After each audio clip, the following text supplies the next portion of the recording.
Assalamualaikum warahmatullahi wabarakatuh. Perkenalkan, nama saya Muhammad Haris Al-Hafi.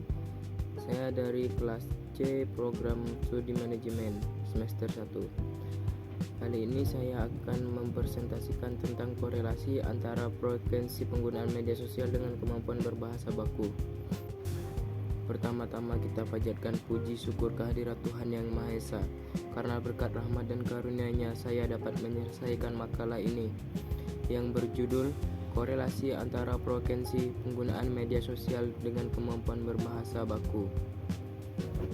Makalah ini disusun untuk memenuhi tugas mata kuliah Bahasa Indonesia serta sebagai sarana memperdalam pengetahuan tentang pengaruh media sosial terhadap kemampuan berbahasa baku.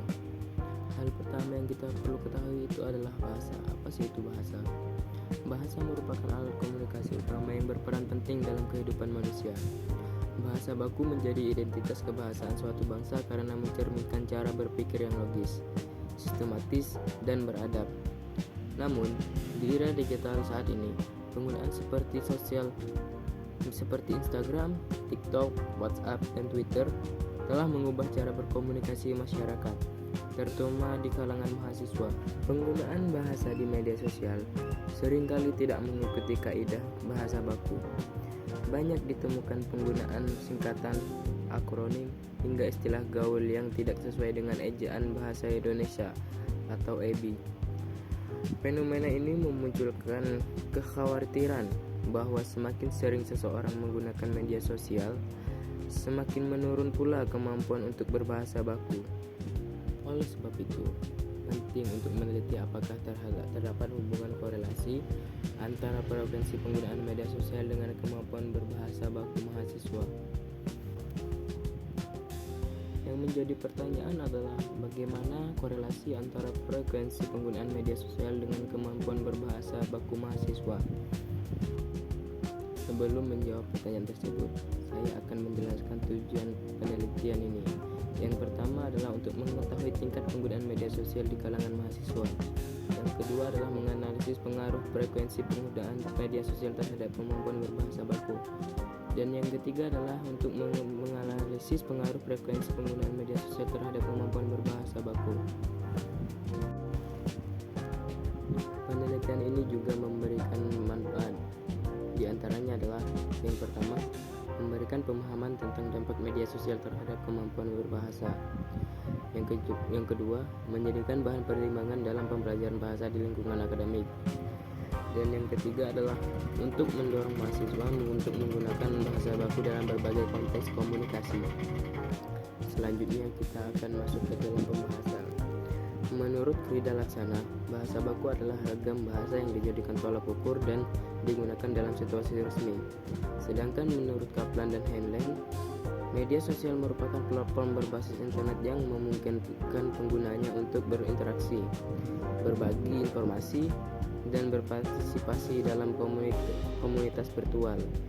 Teori linguistik sosial menjelaskan bahwa kebiasaan berbahasa dipengaruhi oleh lingkungan komunikasi. Seseorang yang terbiasa menggunakan bahasa tidak baku dalam percakapan sehari-hari akan sulit mempertahankan penggunaan bahasa baku dalam situasi formal. Bagaimana sih penggunaan media sosial di kalangan mahasiswa? Baik, mahasiswa merupakan kelompok pengguna media sosial yang sangat aktif. Rata-rata waktu penggunaan media sosial mencapai 3-5 jam per hari. Aktivitas yang dilakukan meliputi berkomunikasi, mencari informasi, hingga hiburan. Namun, bahasa yang digunakan seringkali tidak sesuai kaidah. Contohnya, penggunaan singkatan dari by the way yang disingkat menjadi BTW, dari I don't know disingkat menjadi IDK.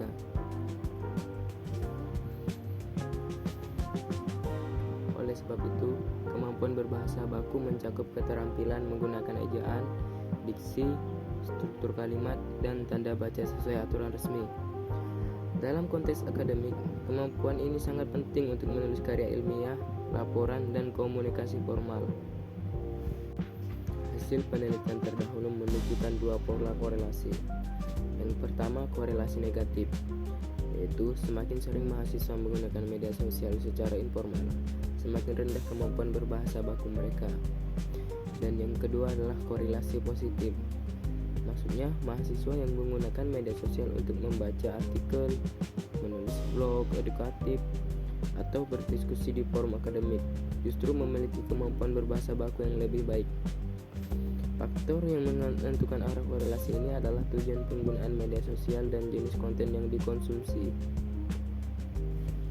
Kesimpulannya adalah terdapat korelasi antara frekuensi penggunaan media sosial dan kemampuan berbahasa baku mahasiswa. Arah korelasinya dapat bersifat positif atau negatif, tergantung pada cara dan tujuan penggunaan media sosial. Mahasiswa perlu menyadari pentingnya menjaga penggunaan bahasa baku, meskipun berada di lingkungan digital yang informal. Berikut adalah beberapa saran dari saya. Yang pertama, mahasiswa sebaiknya menggunakan media sosial untuk kegiatan produktif dan edukatif. Yang kedua, dosen dapat memberikan pembimbingan mengenai penggunaan bahasa baku dalam komunikasi daring. Dan yang ketiga, pemerintah dan lembaga pendidikan perlu meningkatkan literasi bahasa di era digital. Sekian presentasi dari saya. Kurang dan lebihnya mohon dimaafkan. Wassalamualaikum warahmatullahi wabarakatuh.